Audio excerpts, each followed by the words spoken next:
அலந்தர இல்லல்லதீன சதஜும் மின் தியாரிஹிம், வீடுகள்ல இருந்து ஓட்டம் பிடிக்கக்கூடிய மக்களை பத்தி உங்களுக்கு தெரியுமாங்கிற அல்லாஹ் குர்ஆன்ல 2 அத்தியாயத்துல வீட்டுல இருந்து ஓட்டம் பிடிக்கிறாங்க. எதுக்கு தெரியுமா? சும்மா வஹும் உலூஃபுன், அவங்க ஆயிரக்கணக்கில் இருக்கிற ஆனா ஓட்டம் பிடிச்சு ஓடுறான். ஒரே ஒரு விஷயத்தை பயந்து, எது? ஹதரல் மௌத், மௌத்து பயந்து ஓடுறான். மௌத்துக்கு வயது தெரியாது, மௌத்துக்கு எந்த ஒரு ஈவ இறக்கமும் கிடையாது, மௌத்துக்கு எந்த ஒரு பேரையும் பார்க்காது. மௌத் எப்ப வேணா வரும், எப்படி வேணா வரும். இன்னைக்கு வரலாம், நாளைக்கு வரலாம், இந்த நேரத்துல வரலாம், மெம்பர்ல இருந்து இறங்குறதுக்குள்ள எனக்கு மௌத் வரலாம், நடக்கும். இதை எண்ணி பார்த்து மரணிக்கும் போது மௌத் என்பது எல்லாருக்கும் வரும்.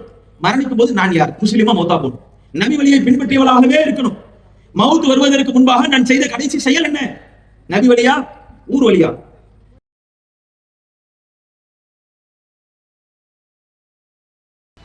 அஸ்ஸலாமு அலைக்கும் வரஹ்மத்துல்லாஹி வபரகாத்துஹு. தமிழ்நாடு தௌஹீத் ஜமாத் சார்பாக ஏற்பாடு செய்யப்பட்டுள்ள இந்த தெருமுனை கூட்டத்தில் மழை என்றும் பாராமல் உரையை கேட்க வேண்டும், அதை செவிமடுத்து வாழ்க்கையில் செயல்படுத்த வேண்டும் என்ற உயரிய நோக்கத்தில் எதையும் பொருட்படுத்தாமல் அமர்ந்திருக்கிற நம் அனைவர் மீதும் எல்லா தினமும் உண்டாக வேண்டும் என்று துவா செய்தவனாக ஆரம்பம் செய்கிறேன். நபி வழி நடந்தால் நரகம் இல்லை என்ற தலைப்பு வழங்கப்பட்டுள்ளது. தௌஹீத் ஜமாத்தின் சார்பாக 10 மாத காலமாக எங்கு பார்த்தாலும் அண்ணல் நபியே அழகிய முன்மாதிரி என்ற தலைப்பிட்டு ஒவ்வொரு மாதமும் ஒரு தலைப்பையும் வழங்கி அந்த தலைப்பின் கீழ் நோட்டீஸ் வழங்குவது, தனிநபர் தாவா செய்வது, மெகாபோன் பிரச்சாரங்கள் செய்வது, தெருமுனை கூட்டங்கள், பொதுக்கூட்டங்கள் என்று ஏராளமான தாவா பணிகளை ஒவ்வொரு தலைப்பின் கீழும் ஊரில் உள்ள பட்டி தொட்டி எங்கும் இந்த பிரச்சாரம் சென்றடைய வேண்டும் என்ற ஒரு நன்னோக்கத்தில் ஒவ்வொரு தாயிகளும் நிர்வாகிகளும் பாடுபட்டுக் கொண்டிருக்கிறோம். அல்லாஹ் போதுமானவன். அந்த அடிப்படையில் இந்த மாதம் நபி வழி நடந்தால் நரகம் இல்லை என்ற தலைப்பின் கீழ் இந்த தெருமுனை கூட்டமும் ஏற்பாடு செய்யப்பட்டுள்ளது. இந்த தலைப்பை பொறுத்தவரையில் இன்று முஸ்லிம்களாக வாழ்ந்து கொண்டு இருக்கக்கூடிய நாம் கலிமாவை போதித்துக் கொண்டும் அதை ஏற்றுக்கொண்டும் வாழ்ந்து கொண்டிருக்கக்கூடிய நாம் இன்றளவிலும் லா இலாஹ இல்லல்லாஹ் முஹம்மது ரசூலுல்லாஹ் என்று ஒவ்வொரு நேரத்திலும் சொல்லிக் கொண்டுதான் நம்முடைய செயல்பாடுகளை அனைத்தையும் அமைத்துக் கொண்டிருக்கின்றோம். பிறப்பிலிருந்து முஸ்லிமாக வாழ்ந்து கொண்டிருப்பவரும் சரி, இடையில் இந்த ஏகத்துவம் தௌஹீதை விளங்கி பயணித்துக் கொண்டிருக்கக்கூடிய மக்களும் சரி, அல்லது தௌஹீது என்ற கொட்டத்தில் இல்லாவிட்டாலும் அந்த வட்டத்தை விட்டு வெளியில் வாழக்கூடிய சில மக்களும் ரசூலை நபியை பின்பற்றித்தானே வாழ்ந்து கொண்டிருக்கின்றோம். யாராச்சும் இதுல மறுப்பு தெரிவிக்க முடியுமா? எல்லாரும் நபி வழி அடிப்படையில் தானே வாழ்ந்துகிட்டு இருக்கிறோம். எல்லாரும் அப்படித்தானே வாழ்றோம். அதனால் ஏற்படக்கூடிய நபியை பின்பற்றுவதனால் ஏற்படக்கூடிய அனைத்து சோதனைகளையும் பொறுத்து கொண்டுதானே பயணிக்கிறோம். இந்த மார்க்கத்தினுடைய அடிப்படை அதுதானே. அஷ்ஹது அல்லா இலாஹ இல்லல்லாஹ், நான் சாட்சி சொல்லுகிறேன் வணக்கத்திற்குரியவன் அல்லாஹ்வை தவிர எவனும் கிடையாது. மேலும் அன்ன முஹம்மத், இந்த முஹம்மது இருக்கிறாரே, அப்துஹு, அல்லாஹ்வுடைய அடியானும் ரசூலுஹு, அவனுடைய தூதரும் தானே என்று முன்மொழிந்து தானே பயணிச்சுக்கிட்டு இருக்கிறோம். அப்படித்தானே இஸ்லாத்துக்குள்ள வந்திருக்கிறோம். நம்மை அறியாமலேயே இந்த கலிமாவை நிறைய முறை சொல்லி இந்த கலிமாவின் அடிப்படையில் வாழ வேண்டும் என்ற தூய எண்ணத்தோடு தானே பயணிச்சுக்கிட்டு இருக்கிறோம். பிறகு ஏன் இந்த தலைப்பு? யாருக்காக இந்த தலைப்பு? எத்தனையோ பேர் இன்னைக்கு சில முஸ்லிம்கள், சில இயக்கங்கள், சில அமைப்புகள் இருக்கு. ஒவ்வொரு அமைப்புகளையும் நீங்க பாத்தீங்கன்னா வித்தியாசமா கொள்கையை சொல்லுவாங்க. இந்த கூட்டம் எதற்காக உருவாக்கப்பட்டது தெரியுமா? இதன் அடிப்படையில் இந்த கொள்கைக்கு நாங்கள் ஏன் வந்தோம் தெரியுமா? இந்த அடிப்படையில் 72 73 கூட்டங்களை ஒரே ஒரு கூட்டம் வெற்றி பெறும் 72 கூட்டம் இருக்கணுமா இல்லையா? அப்பதானே நம்ம தனிச்சு நிப்போம். அப்ப வருவாங்க தான் ஒவ்வொரு கும்பலும் பாத்தீங்கன்னா, இதும்பா ஒருத்தன் பார்த்தா சூப்பர் முஸ்லீம்பா, ஒருத்தன் பார்த்தா ஆஃபர் முஸ்லீம்பா, ஒருத்தன் பாத்தீங்கன்னா நான் அந்த முஸ்லீம்பா, ஒருத்தன் பார்த்தா இந்த முஸ்லீம்னா யாராப்ப? இல்ல நீங்க சொல்றது தவறு. இப்படி புரிஞ்சு பாருங்க. மறுமை சிந்தனை பற்றிய சில பேர் ஆய்வு பண்ணி போய் கிலாபத்துல உட்கார்ந்துருக்கா தெரியுமா? சில பேர் பாத்தீங்கன்னா ஈசா நபி எங்கே இருக்கிறார் தேடுதல் வேட்டையில இறங்கி போய் இங்கே நிக்கிறான். இப்ப மஹதி எங்கே இருக்கிறார் தேடுதல் வேட்டையில இறங்கி கிலாபத்துல போயிட்டான். ஒரு உருவம் தெரிகிறது பிரான்ஸ் நாட்டில், திடீரென்று பார்த்தால் உடல் முழுக்க முடியாக இருக்கிறது. இதுதான் அந்த அதிசய பிராணி ஜசாசா வந்து விட்டது, மதிய மறுமையினுடைய அடையாளங்கள் வந்து விட்டதுங்கிறான். யாரா உனக்கு இதெல்லாம் சொல்லலாம்? யாரா நீ? நாங்கள் ஒரு கொள்கை சித்தாந்தத்தை இஸ்லாத்தை ஆய்வு செய்யும் போது எங்களுக்கு கிடைத்த விடையின் அடிப்படையில் நாங்கள் ஒரு கொள்கையை வைக்கின்றோம். வருதா இல்லையா? இன்னைக்கு முஸ்லிம் என்ற ஒரு விஷயத்துல எவ்வளவு பிரிவு இருக்கு தெரியுங்களா? நிறைய இருக்கு. அதுல இது சாம்பிளுக்கு சொல்றேன். மறுமைன்னு ஒரு அடையாளத்தை பேச போய் ஒரு கும்பல் வந்துருச்சுன்னு வைங்க, வழிகேட்டுல போய் நிக்கிறாங்க. அந்த மாதிரி ஒரு கும்பல் இருக்கு. யாரு? அஹ்லுல் குர்ஆன்.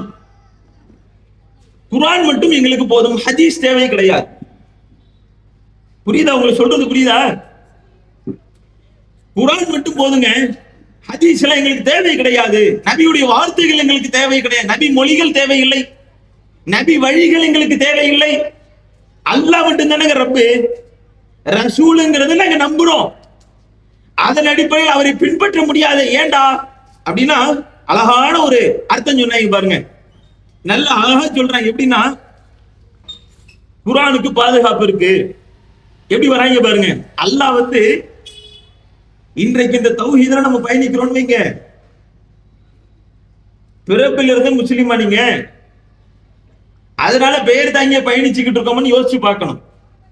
எங்க அத்தா யாசின்றதுனால நான் அபூபக்கருங்க, எங்க அத்தா ஜோசப்பா இருந்தா நான் யாரு? நான் ஒரு டேவிடா போயிருப்பேன்.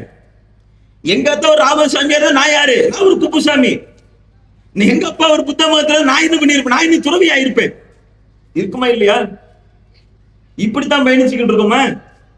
இதன் அடிப்படையில் தான் நம்ம யோசிச்சுக்கிட்டு இருக்கிறோமா? அதனால இந்த ஜமாத்துல பயணிக்கிறோமா? ஜமாத்தில் பயணிப்பது கிடையாது, கொள்கையில பயணிக்கிறோம். யோசிச்சு பார்க்கணும் எந்த கொள்கையில இருக்கிறோம்.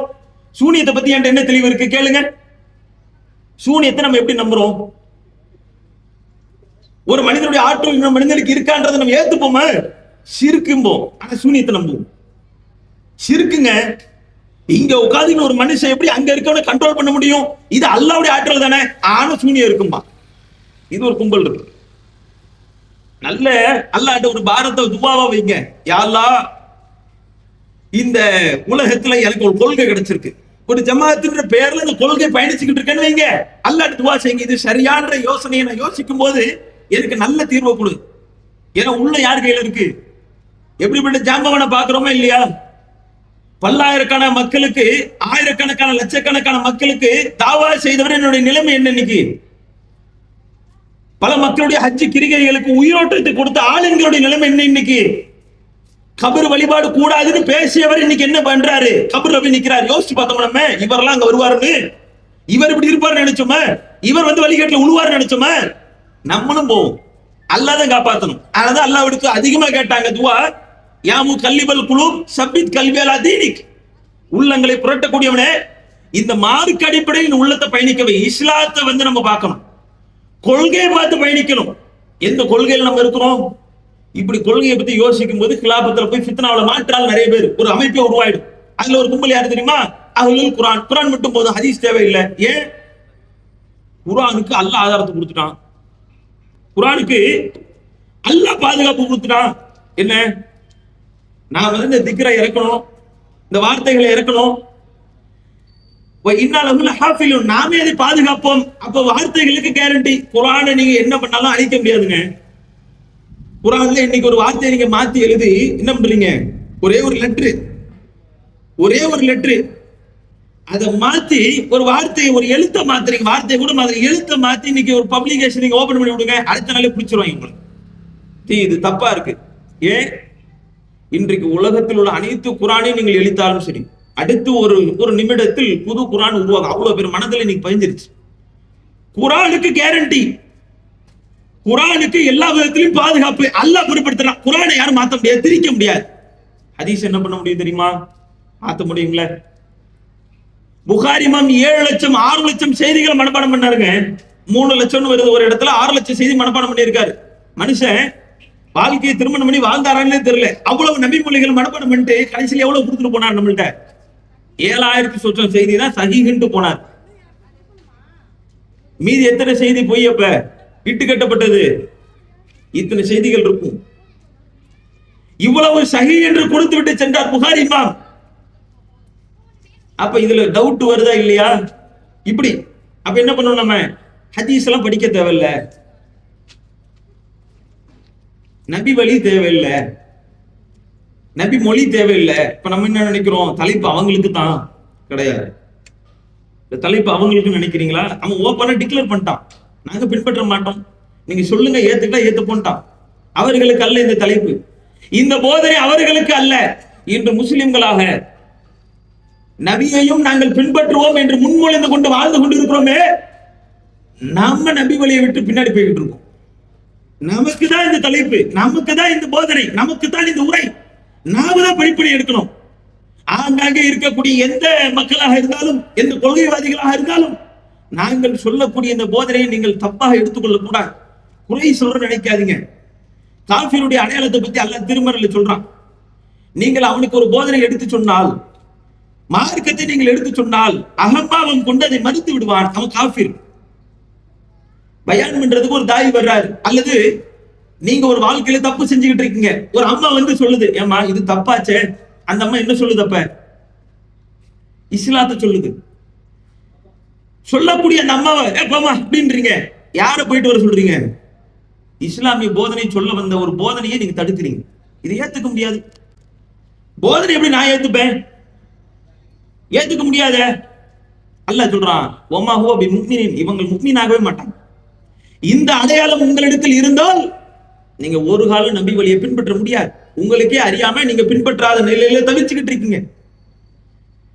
அப்ப இந்த தலைப்பை நல்ல உன்னிப்பா கவனிங்க. இன்றைக்கு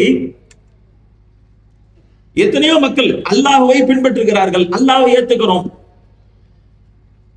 இறைவனுடைய கட்டளை போதனைகளை ஏற்றுக்கொள்கின்றோம். ஆனால் நபி வழி என்று வருகிற பொழுது நம்மள்ட்ட ஒரு சுணக்கம் தெரியுது. நபி மொழி என்று சொல்லப்படும் பொழுது சில இறைச்சல்கள் ஏற்படுது நமக்கு. இதெல்லாம் கசப்பா தெரியுது பாய். அல்லாஹ் தெளிவா சொல்லிட்டான், லா இக்ராஹ ஃபித்தீன், இந்த மார்க்கத்துல எவனுக்கும் வற்புறுத்தல் கிடையாது. இந்த மார்க்கத்துல, இஸ்லாத்துல, தூய கொள்கையில அல்லாஹ்வுக்கு தேவை எது தெரியுமா? லில்லாஹி தீனுல் காலிஸ், ஒரு களப்பற்ற தூய கொள்கை தான் அல்லாஹ்வுக்கு வேண்டியது. அந்த கொள்கையில நீங்க பயணிக்கும் போது 10 பேர் இருக்கீங்களா, முத்துமார் இருக்கிறியா, அது போதுங்கிற அல்லாஹ். ஒருவர் தொழுகுவதன் காரணத்தினால் அல்லாஹ்விற்கு எந்த ஒரு கிரீட உயர்வும் கிடைக்க போவது கிடையாது. ஒருவர் தொழுகாமல் அல்லாஹ்வை திட்டுவது காரணத்தினால் எவருக்கும் எந்த ஒரு மதிப்பும் அல்லாஹ்விடத்தில் குறைய போவதும் கிடையாது. அல்லாஹ்வுக்கு எந்த பயனும் கிடையாது. இப்ப யாருக்காண்டி தொழுகிற? நமக்காண்டி தொழுகிறோம். தொழுகையை கொண்டு அல்லாஹ்வை நான் புகழ்படுத்த முடியாது. எனக்காண்டி தொழுகிறேன். அல்லாஹ்வை திருப்தி கொள்ள வேண்டி நான் தொழுதால் இறைவனுடைய திருப்தி கிடைத்து சொர்க்கம் செல்வேன், அவ்வளவுதான். ஆனா இன்னைக்கு நபி மொழி எடுத்து பாருங்க, என்ன சொல்றோம்? இந்த மார்க்கத்துல யாருக்கு வற்புறுத்தல் கிடையாது. அல்லாஹ் சொல்றான், இந்த மார்க்கத்துல எவருக்கும் வற்புறுத்தல் கிடையாது. எவரும் இந்த மார்க்கத்தில் அதிகமா இருக்கணும், மெம்பரை வச்சிடலாம், எண்ணிக்கை வச்சிடலாம், அல்லாஹ் பெருமைப்படுத்த மாட்டான். ஒரே ஒரு நபர், இதே மயிலாடுதுறையில இப்ராஹிம் அலைஹிஸ்ஸலாம் மாதிரி ஒருத்தர் இருக்கிறார், 100 வருஷம் கழிச்சு ஒருத்தர் இருக்கிறார், இந்த தௌஹீதை சொல்லிக்கிட்டு இருக்கார். ஒரே ஒருத்தர். எல்லாம் போயிட்டோம், எல்லாம் எங்கேயோ போயிட்டோம். ஒரே ஒருத்தர் மட்டும் இப்ராஹிம் அலைஹிஸ்ஸலாம் மாதிரி தனிச்சு இந்த மார்க்கத்தை சொல்லிக்கிட்டே இருக்கிறார். போதுங்கிற அல்லாஹ், அது போதும். அந்த ஒருவரை கொண்டு என் ஜோதியை உலகம் முழுக்க நான் பரப்பி விடுவேன்.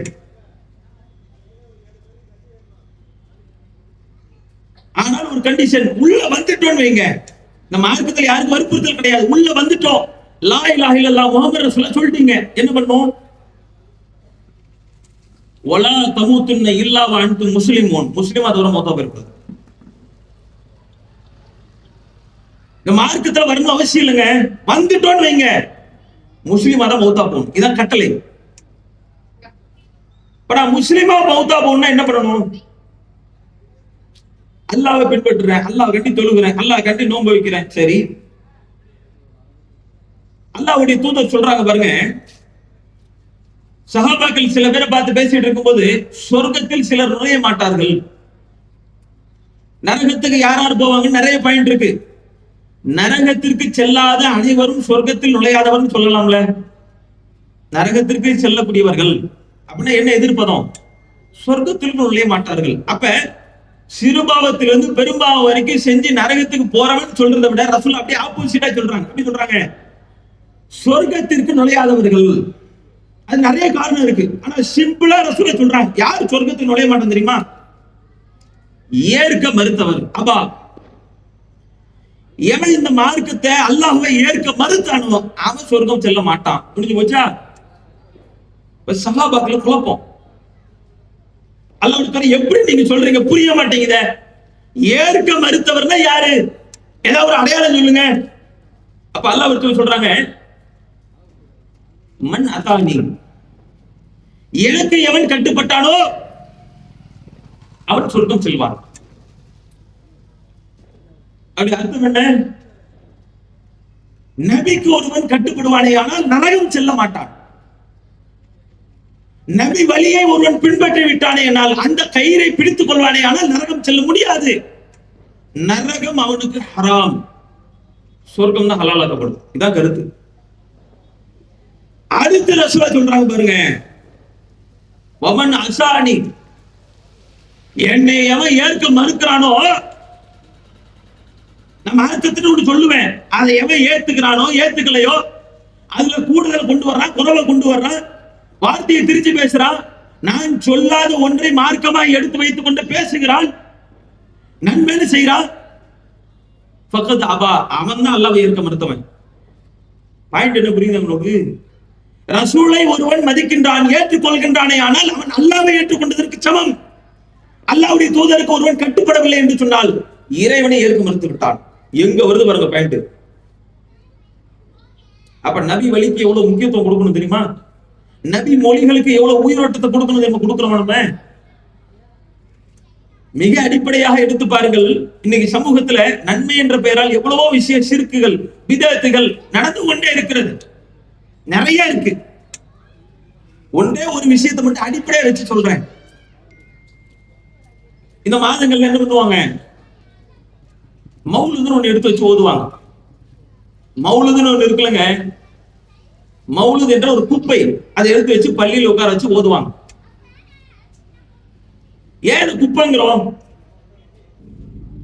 ஒரு விஷயம் சாதாரணமா இருக்கு, இதை நீங்க தடுக்க போறீங்க, சாதாரண வார்த்தைகள் சொல்லி தடுத்துடலாம். மக்கள்கிட்ட ஒண்ணு பிரபலப்படுத்தப்பட்டுச்சு, அதுல மக்கள் மூடத்தனமா நம்பிக்கிட்டு இருக்கான்னு, அதை உடைச்சுதான் பேசணும்.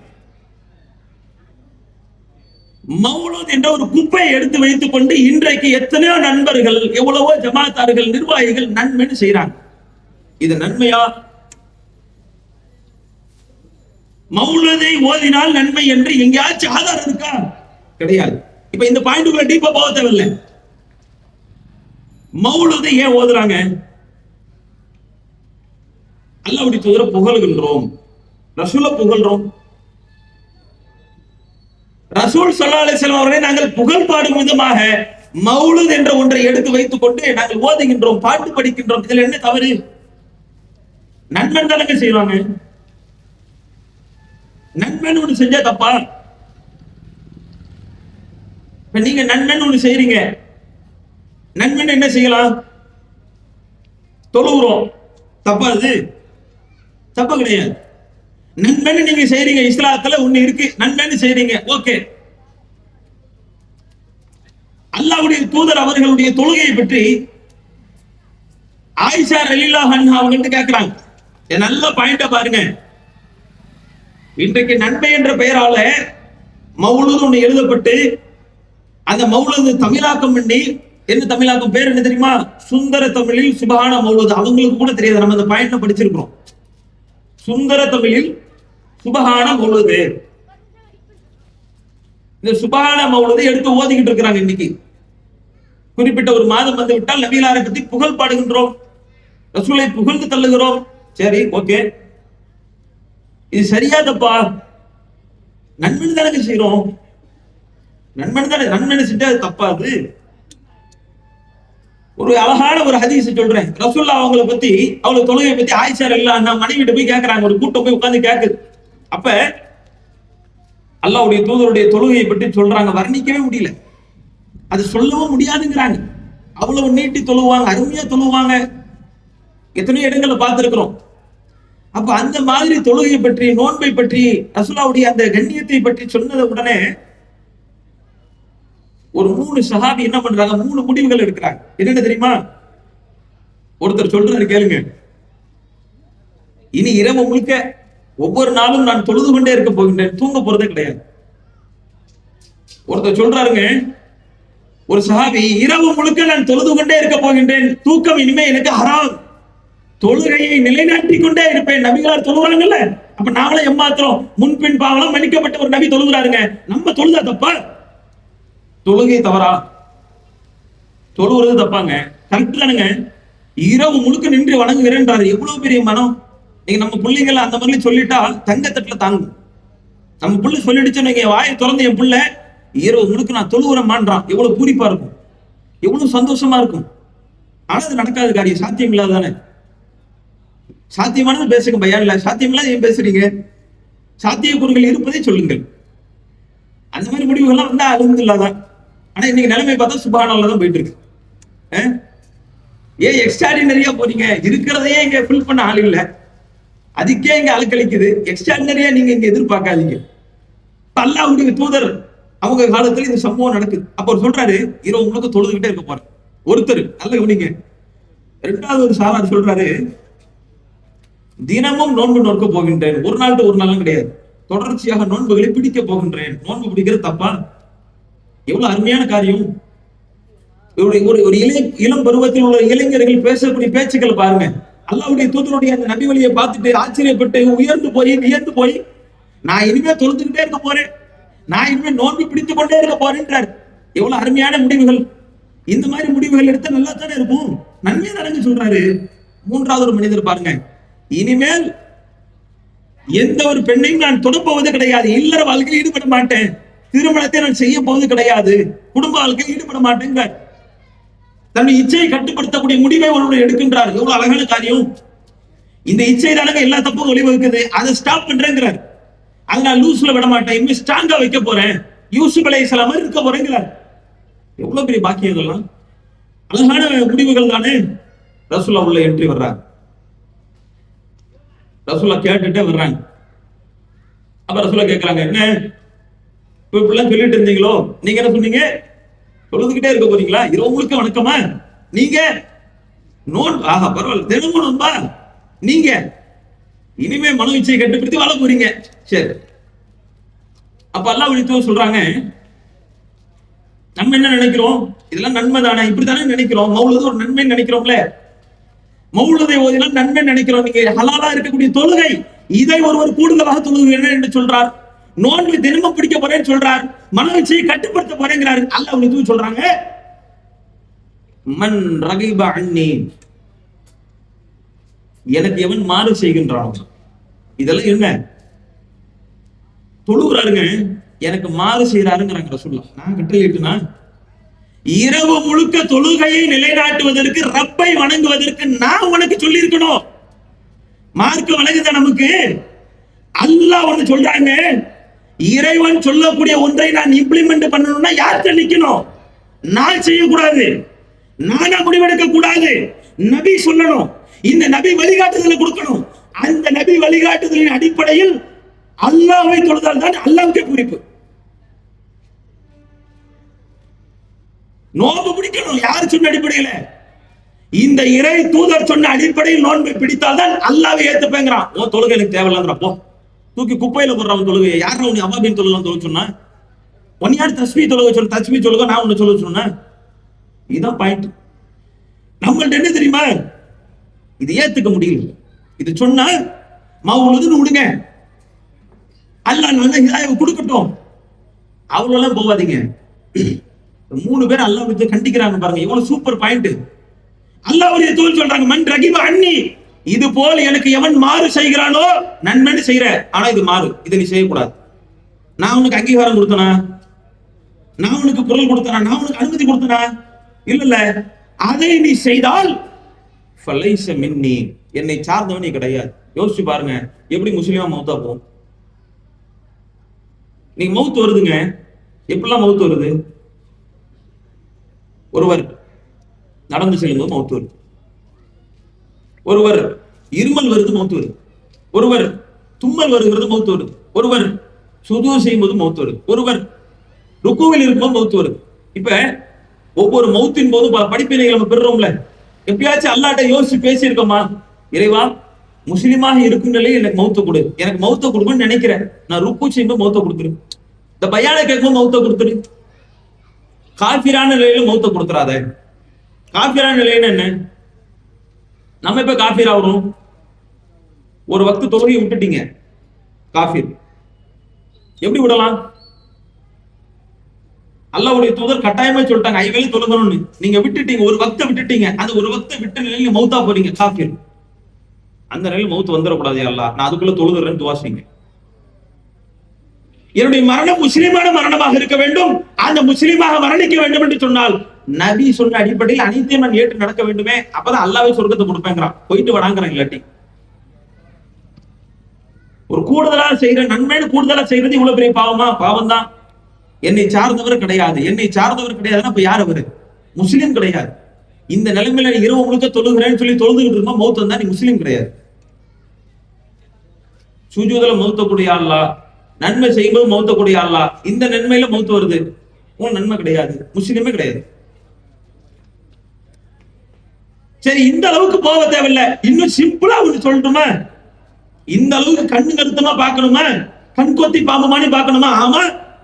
இஸ்லாத்துல ஒவ்வொரு விஷயத்திற்கும் காலை எழுந்ததுல இருந்து இரவு தூங்குற வரைக்கும், இரவு தூங்கி காலை எழுகிற வரைக்கும் நீங்க முஸ்லீமான நிலையில பயணிச்சுக்கிட்டே இருக்கணும், ரினிவல் பண்ணிக்கிட்டே இருக்கணும். உங்களை நான் முஸ்லீமே, நான் முஸ்லீமே, நான் முஸ்லீம்னு சொல்லிக்கிட்டே இருக்கணும். எப்படி எப்படி சொல்லுவோம்? நான் இருக்கிறேங்க, இப்ப நான் முஸ்லீமா? யோசிச்சு பார்க்கணும். நபி வழியை பின்பற்று போகலான்னு இப்ப மௌத்து வரும். இரவு படுக்கைக்கு போறோம், ஒரு துவாவை அல்லாஹ்வுடைய கத்து கொடுக்குறாங்க. என்ன துவா தெரியுமா? அல்லாஹ்மா பிஸ்மிக அமூது வ அஹ்யா. இந்த மாதிரி நிறைய சொல்லி கொடுக்கும்போது சிம்பிளா ஒன்னு சொல்றாங்க. ஒரே ஒரு உதாரணம் பாருங்க. மார்க்கத்தில் நன்மை இல்லாத உருவாக்குறோம், அது தப்பு. ஆனா செய்யக்கூடிய ஒன்றை எப்படி செய்யணும்ன்ற முறையும் ரசூலுல்லாஹ் சொன்ன அடிப்படையில் செஞ்சாதான் நன்மை.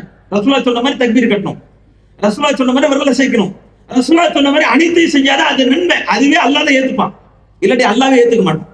எந்த அளவுக்கு தெரியுமா? ரசூலுல்லாஹ் ஒன்னு சொல்றாங்க, ஒரு துவா இருக்கு, நீங்க தூங்க போறதுக்கு முன்னாடி இந்த துவா ஓதிட்டீங்கன்னு வைங்க, ஃபஇன் முத்த, நீங்கள் மரணித்து விட்டால், நைட்டு மரணிச்சிட்டீங்க, இந்த துவா ஓதிட்டீங்க மரணிக்கிறீங்கன்னு வைங்க, உங்களுக்கும் சொர்க்கத்திற்கு மத்தியில் மரணம் மட்டும் தான் தடை. நீங்க மௌத்தா போனா டைரக்டா சொர்க்கம், ஈஸியா சொர்க்கம் கிளைம் ஆகும். உங்களுக்கு ஒரு இன்சூரன்ஸ் மாதிரி, சொர்க்கத்துக்கு போறதுக்கு வாய்ப்பு கூறுகள் எனக்கு கம்மியா இருக்கு, நான் ஒரு இன்சூரன்ஸ் போட்டுட்டு படுத்துறேன், சொர்க்கத்திற்கும் எனக்கும் இலகுவாக கிளைம் ஆகுற மாதிரி, இலகுவா சொர்க்கம் கிடைக்கும். துவாவை போட்டு படுங்க, இருக்கலாம். அந்த மாதிரி ஒவ்வொரு பக்துக்கு பிறகு ஆயத்துல் குர்சி ஓதுனா அடுத்த பக்து தொழுகைகளுக்கு மௌத்தா போட்டீங்கன்னா இலகுவா சொர்க்கம் கிடைக்கிற வாய்ப்பு இருக்கு. நபி வழி தானே, இதை பின்பற்றுங்க. இதை பின்பற்றும் போதும் அந்த இரவு துவாவை நபிகளார் சொல்லி கொடுக்கும் போது ஒருவர் சொல்லுகிறார், அல்லாஹ்வுடைய அந்த வாசகத்தை சொல்லி கொடுத்துட்டே வராங்க. அல்லாஹும்ம அஸ்லம்து வஜ்ஹி இலைக் வ ஃபவ்வல்து அம்ரி இலைக் வ அல்ஜஅது லஹ்ரி இலைக் ரக்பத்தன் ரஹ்பத்தன் லா மல்ஜஅ வ லா மன்ஜஅ, இதெல்லாம் சொல்லிட்டே வராங்க. அப்ப ஆமன்து கிதாபி பி கிதாபிக அல்லதி அன்ஜல்த, நீ அருளிய இந்த கிதாபை நான் ஏத்துக்கிறேன். வ ஆமன்து பி நபியிக அல்லதி அர்சல்த, நல்ல கவனிங்க இந்த வார்த்தையை, ஆமன்து பி நபியிக அல்லதி அர்சல்த, ரசூலுல்லாஹ் சொல்லி கொடுக்குறாங்க. உன்னுடைய இறக்கப்பட்ட அனுப்பப்பட்ட அர்சல்த, நீ அனுப்பிய, அர்சல்னா என்ன? தூது பணிக்காக நீ அனுப்பிய இந்த நபியை நாங்கள் ஏற்றுக்கொள்கின்றோம் அப்படின்னு சொல்லணும். ஒரு சஹாபி என்ன பண்றாரு, ஆமன்து பி நபி கல்லதி சொல்லல, ஆமன்து பி ரசூலு கல்லதி பி அர்சல்த, அங்க ரசல் அங்க அர்சல்தன்னு வருதுல்ல, இது நல்லா இருக்கு, ருசூல்னு சொல்லிப்போம். ஒரே ஒரு வார்த்தையை மாத்துறாரு, நபின்னு இருக்குல்லங்க, பெரிய பாரதூரமான தவறு அது, சின்ன வித்தியாசம் கொண்ட வார்த்தைகள் தான் ரெண்டுமே. நபி ரசூல் இருக்குல்லங்க, எல்லா ரசூல்மார்களும் நபிமார்கள் கிடையாது. ஆனா எல்லா நபிமார்களும் ரசூல் தான், அப்படி பொருந்திக்கலாம். தூது பணி செய்யக்கூடிய அனைவரும் நபிமார்களா? கிடையாது. ஒரு போஸ்ட்மேன் அவரும் தூதர் தான். ஒரு அரண்மனையில இருந்து தூதுவரும் தனியா இருப்பாரு. இவங்களா ரசூல் சொல்லலாம் தப்பு இல்ல. நபின்னு யார் சொல்லணும்? அப்ப எல்லா ரசூலும் நபி கிடையாது. ஆனா எல்லா நபியும் தூதர்கள் தான், போஸ்ட்மேன்ஸ் தான், மெசஞ்சர்ஸ் தான், வந்து கொடுப்பாங்க. ஆனா நபின்ற அந்தஸ்தோட இருப்பாங்க. ரசூல் அப்படின்ற எல்லாருமே நபியோட அந்தஸ்து அடைய மாட்டாங்க. அப்ப அவர் சொல்ற பாயிண்ட் ஓகே தான். ரசூல்னு சொன்னா என்ன, நபின்னு சொன்னா என்ன? யார் ரசூல் எல்லாம் கூப்பிடுவாங்க சில நேரத்துல, சஹாபாக்கள் சில நேரத்துல என்ன பண்ணுவாங்க, யா நபி எல்லாம் கூப்பிடுவாங்க. தப்பு இல்லையே, இதுல பெரிய பாரதூரமான கூப்பிடுறோமா? அப்ப அந்த அளவு பெரிய ஒரு மேட்டரே கிடையாது. ஆனால் ரசூலை கண்டிக்கிறாங்க. இப்படி சொல்லக்கூடாது. நான் எப்படி சொல்லி கொடுத்தோம் அப்படித்தான் நீ சொல்லணும். ஒரு வார்த்தையை மாற்றுவதற்கு கூட நான் சொன்னாதான் நீங்க மாத்தணும். நபி கல்லதி அரசல்தான் சொல்லுங்க. அது என்ன ரசூல் கல்லதி அரசல்தான் நான் உங்களுக்கு சொன்னா? ஒரு வார்த்தையினுடைய மாற்றத்தை கூட நபிகளார் ஏற்கவில்லை. இன்னைக்கு அமல் என்று பெயரால் இவ்வளவு மார்க்கத்தில் இல்லாத பொல்லாத வச்சிருக்கிறோமே, அல்லாஹ்ட்ட பதில் சொல்லணும். ரொம்ப கவனமா இருக்கணும். ஒவ்வொரு நேரமும் நான் நபி வழியை பின்பற்றக்கூடியவளா ரெனியூவல் பண்ணிக்கிட்டே இருக்கணும். என்ன நான் இது நபி வழியா, இது நபி வழியா, இது நபி வழியா ஏத்துக்க முடியல. தொழுகையில, நோன்புல, இபாதத்துல, பள்ளியில இதோட நபி வழி முடிஞ்சு போயிடணும். தேவையில்லாம எதுக்கு போய் நிக்காவெல்லாம் வரீங்க? அங்கேயே இஸ்லாம் வருது, ஏத்துக்க முடியல. நம்மள்ட்ட இருக்கல குறை இருக்குல்ல. பாரதூரமான தவறுகள் செய்யறது இல்லைங்க. சைத்தான் கொஞ்சம் கொஞ்சமா நபி வழியை விட்டு வெளில கொண்டு வரான்னு தெரியுமா நம்மள? இந்த இஸ்லாத்துல ஒன்றை கூடுதலாக செய்வதற்கும் ஒரு வார்த்தை மாற்றி சொல்வதற்கும் கூட எவருக்கும் அருகதை கிடையாது. அப்படி ஒன்றை நன்மை என்று நாம் செய்வோமே ஆனால், புகழ் வேண்டும் என்று செய்வோமே ஆனால், ஆர்வப்பட்ட அமல்களை செய்வோமே ஆனால், அது அல்லாஹ்விடத்தில் ஏற்றுக்கொள்ளப்படாது. கவனமா தெரிஞ்சுக்குங்க. இன்றைக்கு நாமளும் சில நபி வழிகளை புறக்கணிக்கிறோம். அல்லாஹ்வுடைய தூதர் அவர்கள் அலமு நிக்காஹி பரக்கா ஐசர மகுனா, இருப்பதிலே உயர்ந்த பரக்கத்துள்ள திருமணம் எது? ஐசர மகுனா. மகுனாவில் மிக லேசானது. மகுனான என்ன? செலவினத்துல குறைவான திருமணம். அஜரத்துல போய் ஃபத்வா கேட்கிறோம்ல. இன்னைக்கு ஒவ்வொன்றுத்துக்கும் எப்படி கேட்கிறோம்? திருமணத்துல எப்படி கேட்கிறோம்னா, குறைந்தபட்ச ஈமானுக்கான அளவுகள் இஸ்லாமிய திருமணம் சொல்லப்பட்டிருக்கும். தப்தர் வந்துடணும், பயானு கூட தேவையில்லை. அதே நேரத்துல நிக்காண்ட இஸ்லாமிய திருமணம் பேரும் வந்துடணும், இந்த ஊரும் வந்துடணும். ரெண்டுமே இருக்கணும். அதுக்கு நான் என்ன பண்றது? இப்படித்தான் தெரியும். இப்ப யாருக்கு நம்ம பாசத்தை காட்டுறோம்? யார் பாசத்துக்காக வளைஞ்சு போறோம்? ஊர் பாசம், ஊர் கட்டுப்பாடு. அப்ப நபி கட்டுப்பாடு இல்ல, ஊர் வழியை தாண்டி போயிட்டு இருக்கோம். நபி வழி இல்லையே. ஆடம்பர திருமணம் வேண்டாம் பாய். என்னைக்காச்சும் அஜிரத்துல போய் இந்த மாதிரி கேள்வி கேட்கிறோம்ல. எப்படி கேட்கிறோம்? அஜிரத்தை இருக்கிறதுலயே ஓரளவுக்கு ஜமாத்து வந்து மறுக்காத அளவுக்கு எவ்வளவு கூட்டத்தை சேர்க்கலாம்னு கேட்கிறோம்.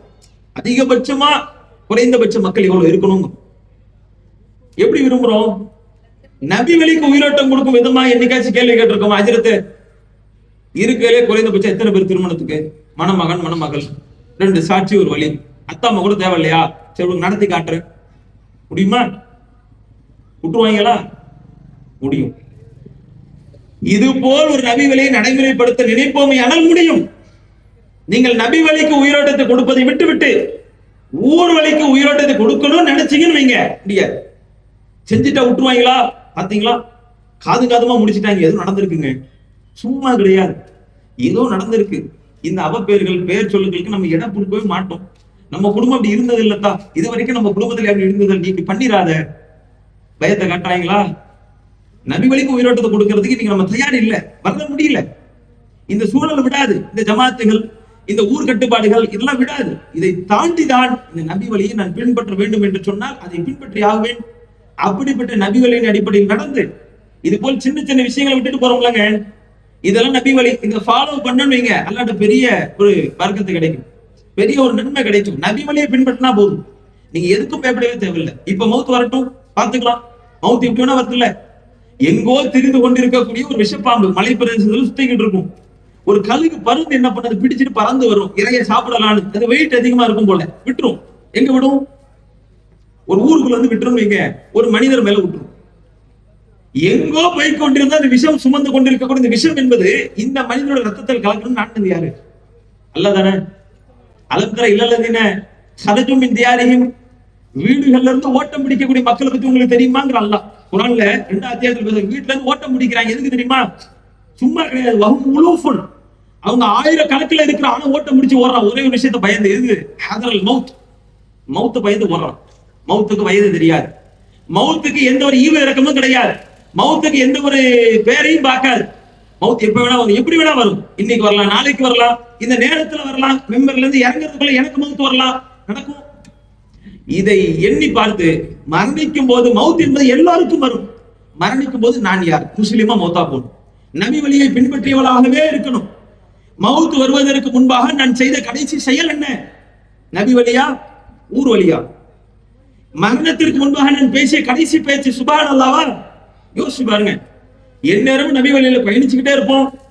அந்த பயணத்தில் இருக்கும் பொழுதே ஒரு மவுத் வர வேண்டும், முஸ்லிமான மவுத் வர வேண்டும். அப்படி வந்து அல்லாஹ்வுடைய இரக்கத்தை பெற்று நன்மையை பெற்று மறுமையில் கூலியோடு சொர்க்கம் செல்லக்கூடிய நல்ல மக்கள் அல்லாஹ் நம்மை ஆக்கி அருளக்கூடிய போதுமானவன்.